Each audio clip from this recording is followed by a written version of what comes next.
শাড়ি পরেই weight lifting স্কোয়াডসে viral দেবলীনার Saraswati পুজোর video.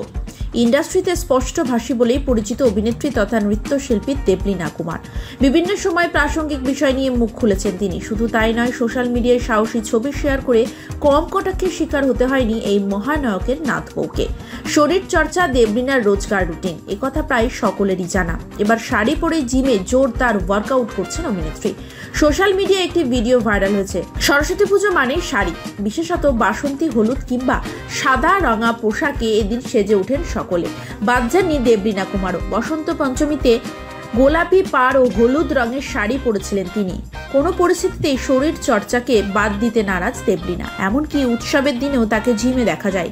Saraswati পুজোর দিনেও অভ্যাসের একটু পরিবর্তন করেনি তিনি। ডেডলিফট স্কোয়াডস, ওয়েটলিফটিং থেকে চেস্ট বা ব্যাক প্রেস, কোমরে আঁচল গুজে মন দিয়ে করছেন দেবলীনা। ভিডিওটি তিনি নিজেই শেয়ার করেছেন তার সোশ্যাল মিডিয়া পেজে। ক্যাপশনে অভিনেত্রী লিখেছেন, আমার ভ্যালেন্টাইন্স ডে ও সরস্বতী পুজো একসঙ্গে কাটছে এভাবে। প্রেম দিবসে কিভাবে ব্যায়াম না করে থাকবো, সরস্বতী পুজোতেও হলুদ শাড়ি না পরে থাকা যায়? তাই এই দুটোকে একসঙ্গে মিলিয়ে করতে হলো এবং আমার ভালো লাগলো। বহু কটাক্ষের মাঝেও ইন্ডিয়ান হোক কিংবা ওয়েস্টার্ন, সব পোশাকেই দেবলীনার শেয়ার করা ছবি ভিডিওতে মুহূর্তে বেড়ে যায় লাইকের সংখ্যা। কমেন্ট বক্সে ভালোবাসায় ভরিয়ে দেন তার ফ্যানেরা। যদিও তার এই জিমের ভিডিওটি সকলে তার প্রশংসাই করেছেন।